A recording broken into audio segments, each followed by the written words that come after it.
Bismillahirrahmanirrahim. Assalamualaikum warahmatullahi wabarakatuh. Innal hamdalillah nahmaduhu wa nasta'inuhu wa nastaghfiruhu wa na'udzu billahi min syururi anfusina wa min sayyiati a'malina may yahdihillahu fala mudhillalah wa may yudhlil fala hadiyalah. Asyhadu an la ilaha illallah wa asyhadu anna Muhammadan abduhu wa rasuluhu la nabiyya wa la rasula ba'dahu. Saya Wulan Maudina dari kelas 2B Prodi Pendidikan Agama Islam. Kali ini saya akan membahas tentang apa itu akikah. Dalam tradisi umat Islam, kelahiran seorang anak biasanya dirayakan dengan acara akikahan. Acara akikah dilaksanakan dengan tujuan untuk mengungkapkan kebahagiaan dan memanjatkan syukur kepada Allah Subhanahu wa Ta'ala. Upacara akikah biasanya dilakukan dengan prosesi penyembelihan hewan ternak seperti kambing, yang lalu dibagi-bagikan kepada keluarga dan tetangga. Secara bahasa, akikah memiliki arti memotong yang berasal dari bahasa Arab al-qat'u. Terdapat juga definisi lain akikah, yaitu nama rambut bayi yang baru dilahirkan. Menurut istilah, akikah adalah proses kegiatan menyembelih hewan ternak pada hari ke-7 setelah bayi dilahirkan. Hal ini dilakukan sebagai wujud rasa syukur kepada Allah Subhanahu wa Ta'ala. Akikah biasanya dilakukan pada hari ke-7, ke-14, atau ke-21 setelah kelahiran seorang anak. Bagi anak laki-laki, untuk melaksanakan akikah wajib memotong 2 ekor kambing, sementara untuk anak perempuan itu wajib memotong 1 ekor kambing saja. Pelaksanaan akikah adalah anjuran Rasulullah Shallallahu Alaihi Wasallam. Dilihat dari sisi hukumnya, akikah dibedakan menjadi 2, yaitu berhukum sunnah dan berhukum wajib. Pembagian ini berdasarkan pada dalil-dalil dan tafsir yang telah dilakukan oleh para ulama. Secara sunnah, hukum akikah adalah sunnah muakkad atau sunnah yang harus diutamakan. Artinya, apabila seorang muslim mampu melaksanakannya karena mempunyai harta yang cukup, maka ia dianjurkan untuk melakukan akikah bagi anaknya saat anak tersebut masih bayi. Sementara bagi orang yang kurang atau tidak mampu, pelaksanaan akikah dapat ditiadakan. Secara wajib, menurut hadis riwayat Ahmad yang berbunyi, anak-anak itu tergadek dengan akikahnya, disembelih hewan untuknya pada hari ke-7, dicukur kepalanya dan diberi nama. Hadis riwayat Ahmad. Akikah wajib dilakukan dengan berpatokan pada hadis di atas. Para ulama menafsirkan bahwa seorang anak tidak dapat memberi syafaat pada orang tuanya apabila ia belum diakikahkan.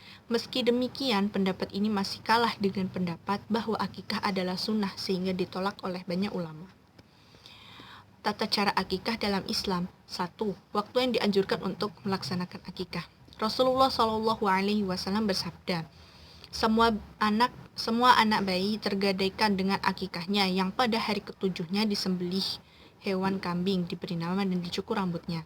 Berdasarkan sabda Rasulullah Shallallahu Alaihi Wasallam ini, maka para ulama menyepakati bahwa waktu pelaksanaan akikah yang terbaik adalah pada hari ke-7 semenjak hari kelahiran. Namun jika berhalangan karena sesuatu dan hal lain, akikah dapat dilaksanakan pada hari ke-14 atau hari ke-21. Namun jika seseorang tersebut berada dalam kondisi ekonomi yang tidak memungkinkan, maka kewajiban melaksanakan akikah pun gugur, karena apabila memang benar-benar tidak mampu, seorang muslim diperbolehkan untuk meninggalkan atau tidak melakukan ibadah akikah ini. 2. Syarat-syarat dalam memilih hewan untuk akikah. Tata cara akikah dalam Islam menganjurkan hewan kurban untuk disembelih hewan dengan kriteria yang serupa dengan hewan kurban seperti kambing dan domba yang sehat adalah sebaiknya dipilih untuk prosesi akikah. Umur dari hewan ternak ini pun tidak boleh kurang dari setengah tahun. Membagi daging hewan hasil akikah. Dalam tata cara akikah menurut agama Islam, daging akikah sudah disembelih harus dibagikan kepada para tetangga dan kerabat. Namun terdapat perbedaan antara membagi daging hewan hasil akikah. Dalam tata cara akikah, menurut agama Islam, daging akikah yang sudah disembelih harus dibagikan kepada para tetangga dan kerabat. Namun terdapat perbedaan antara daging hasil akikah dengan daging kurban. Dalam bentuk pembagiannya, daging akikah harus diberikan dalam keadaan yang sudah matang dan tidak boleh masih dalam kondisi mentah layaknya daging kurban. 4. Memberi nama anak pada saat akikah. Dalam tata cara akikah, pada saat menyelenggarakannya disunahkan untuk mencukur rambut si bayi dan memberinya nama yang memiliki arti yang baik. Karena nama yang baik kelak akan mencerminkan perilaku serta akhlaknya kepada Allah Subhanahu wa taala dan lingkungan sekitarnya. 5. Prosesi mencukur rambut pada saat akikah. Mencukur rambut adalah salah satu hal yang terdapat dalam tata cara akikah. Rasulullah Shallallahu alaihi wasallam sangat menganjurkan agar melakukan cukur rambut pada anak yang baru lahir di hari ketujuhnya. Dalam tata cara akikah menurut Islam, tidak terdapat hadis yang menjelaskan bagaimana seharusnya mencukur rambut si anak. Namun yang jelas pencukuran harus dilakukan dengan merata. Bacaan doa saat menyembelih hewan akikah. Berikut adalah bacaan doa yang harus dilafazkan ketika melakukan penyembelihan terhadap hewan akikah. Bismillahi Allahumma taqabbal min Muhammadin wa ali Muhammadin wa min ummati Muhammadin.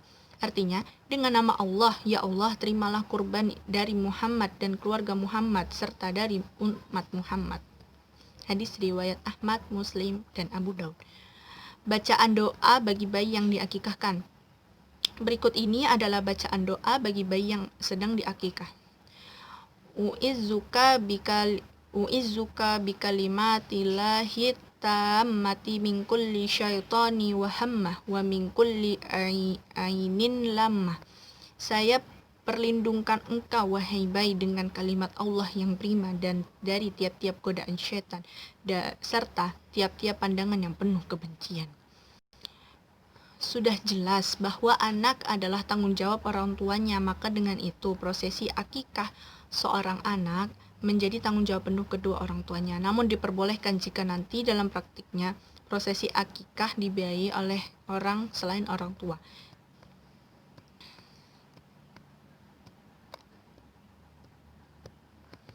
Ini ada beberapa dalil ya. Ini ada beberapa dalil untuk melakukan akidah. Dari Samurah bin Jundab, Rasulullah Shallallahu alaihi wasallam bersabda, semua anak bayi tergadaikan dengan akikahnya, yang pada hari ketujuhnya disembelih hewan kambing, diberi nama dan dicukur rambutnya. Hadis sahih riwayat Abu Daud, Tirmizi, Nasai, Ibnu Majah, Ahmad, dan Ad-Darimi. Dari Salman bin Amir Ad-Dabi, Rasulullah bersabda, akikah dilaksanakan karena kelahiran bayi, maka sembelihlah hewan dan hilangkanlah semua gangguan darinya. Hadis riwayat Bukhari. Dari Fatimah binti Muhammad ketika melahirkan Hasan, Rasulullah Shallallahu alaihi wasallam bersabda, cukurlah rambutnya dan bersedekahlah dengan perak kepada orang miskin seberat timbangan rambutnya. Hadis riwayat Ahmad, At-Tabrani, dan Al-Baihaqi. Sekian mungkin. Jadi hikmah dari menjalankan akikah bagi umat Islam adalah yang pertama, akikah membantu dalam mewujudkan rasa syukur kepada Allah Subhanahu wa taala atas karunia-Nya berupa kelahiran seorang anak, karena nantinya anak tersebut diharapkan dapat menjadi pengurus yang soleh dan soleha bagi keluarganya. Melaksanakan akikah, yang kedua melaksanakan akikah berarti meneladani dan mengikuti sunnah dari Rasulullah Shallallahu alaihi wasallam. Ketiga, akikah adalah momen untuk berbagi pada sesama dan mempererat tali persaudaraan serta silaturahmi. Selanjutnya, akikah adalah bentuk perasaan gembira dan upaya membagikan kegembiraan tersebut pada orang lain. Sekian dari saya, kurang lebihnya mohon maaf. Wabillahi taufiq wal hidayah. Wassalamualaikum warahmatullahi wabarakatuh.